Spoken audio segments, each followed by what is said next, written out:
So yun guys, magandang hapon po.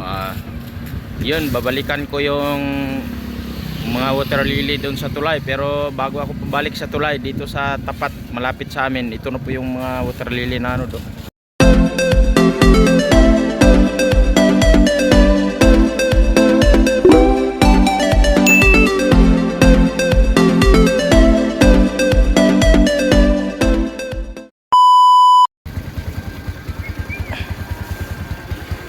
Ayun na, naanod na. Siguro hindi pa rin siguro tapos doon sa tulay ano doon, magbutas doon sa mga water lily o magpaanod sa mga water lily. Hindi sila na tapos pa kasi ito pa oh, ang dami pa nito. Oh, ayan pa sa unahan oh. So doon tayo sa unahan para makita natin kung okay na ba talaga doon na sabi sa Bisaya na hawan na ba ang mga barado ng mga water lily sa tulay. Tapos sila sa ano water lily dito. Ayan.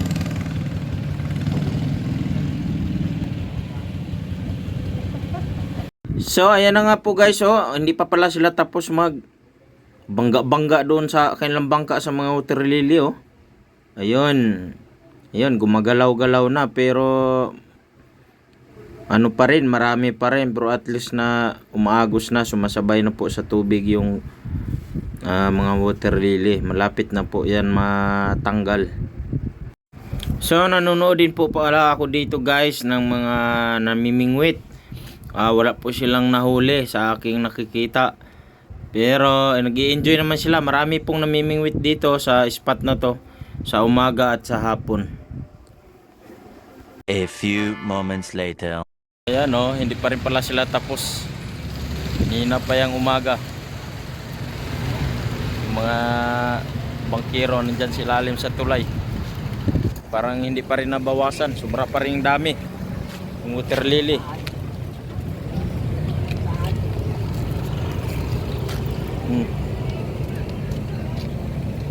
Parang nadala sila sa ano, pero medyo gumagalaw na yung water lily. Yan, medyo naanod na.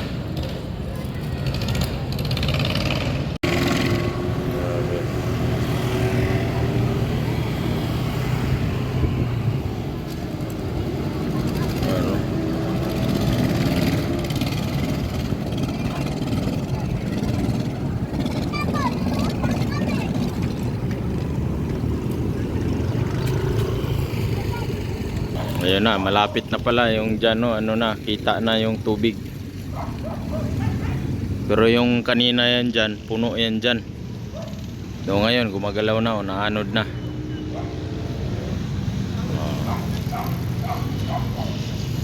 Kanina, pag tingnan mo yan, parang isa ilog. Kasi punong-puno siya ng water lily ngayon. Nakita na, pero hapon na. 4:30 na. So kanina parang alas 6 pa yan sila nag-umpisa. Yan ang umaga. Sana hindi babalik yan. Kasi kung babalik yung water lily, pag mag high tide, ano na naman, siksika na naman yan.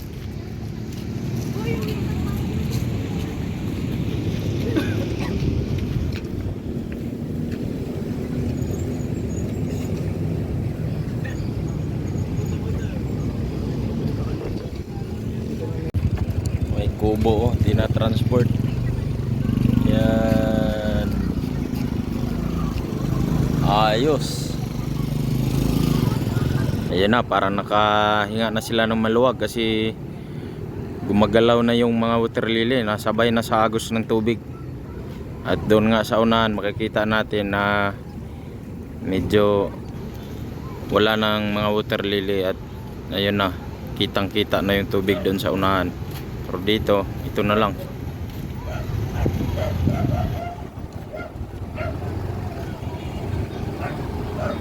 Yan pa sila oh, mga bangkero.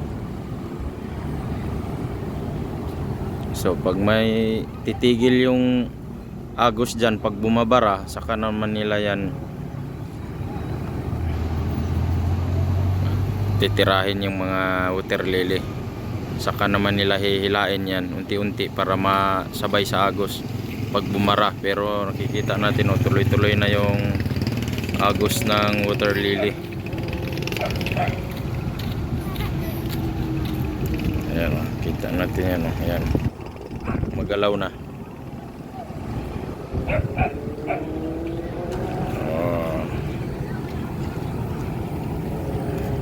Dami ring nanonood dito.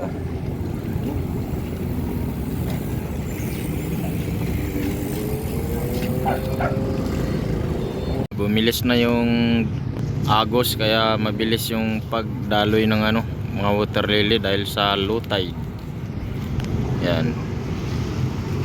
Katulong yung low tide kasi bumababa yung tubig. Ayun, bumibilis din yung agos pababa.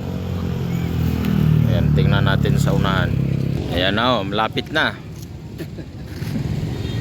Kanina puno yan eh.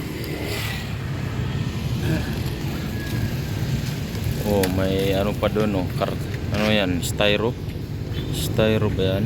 Lapit natin. Oh, ano ba yan? Styrofoam yata yan.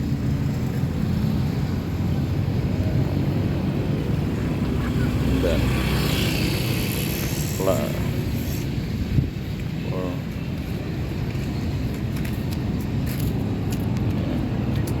Ayan na, kita na ang pinagpaguran nila.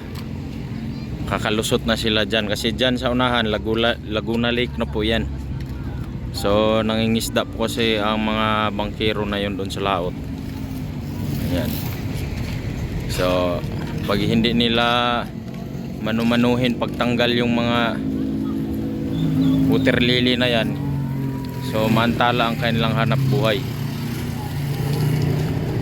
Yan, kasi doon may palaisdaan po kasi doon. Maraming mga baklad, mga alagang isda nila sa laot. Yun na, si kuya. Bakit kasi siniksik niya, hindi siya naghintay? Kita ba? Yun know? Doon na siya, hindi na siya makagalaw kasi naipit na. Siguro yung propeller niya na puno na yung mga ugat-ugat.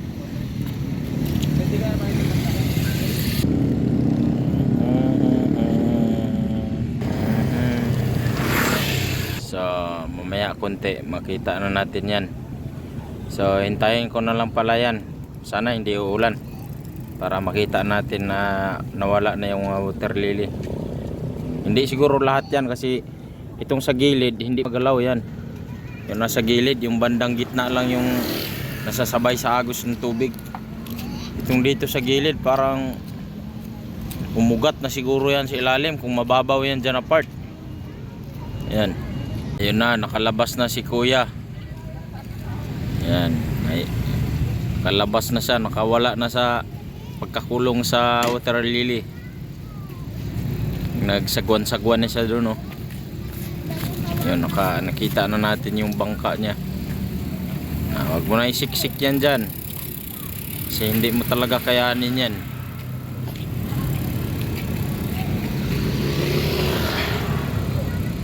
Umandar na yung bangka niya. Ayun, sana makaya yan. Baka tatabi na yan siya, hindi na yan sisiksik.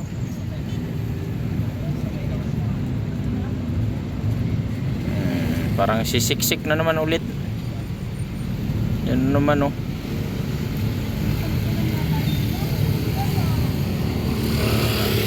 Diba? Sumiksik na naman.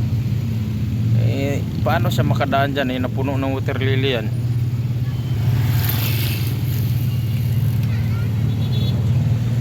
Oh.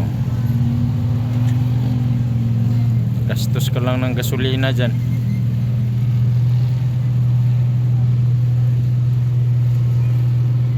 Yung akala niya natulak niya pero naanod lang yan. Sumabay sa agos yung water lily.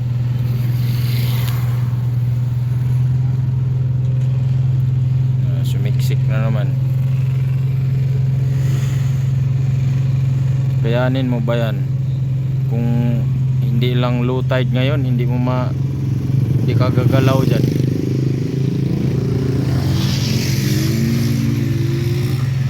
Doon banda mabilis na yung agos.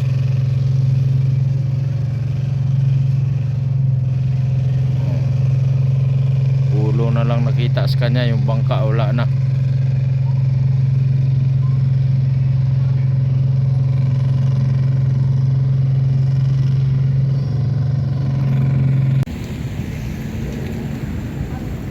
Ayan oh, maliwalas na.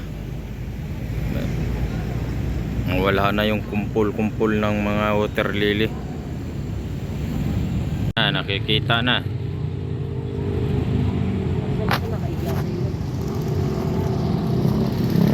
Ayan, malapit na. Siguro mga 10 minutes. Wait natin. Ayan na oh. Yan, kitang-kita na yung tubig. Yan na. So, yan, hanggang dito na lang tong video ko. Bye-bye, maraming salamat.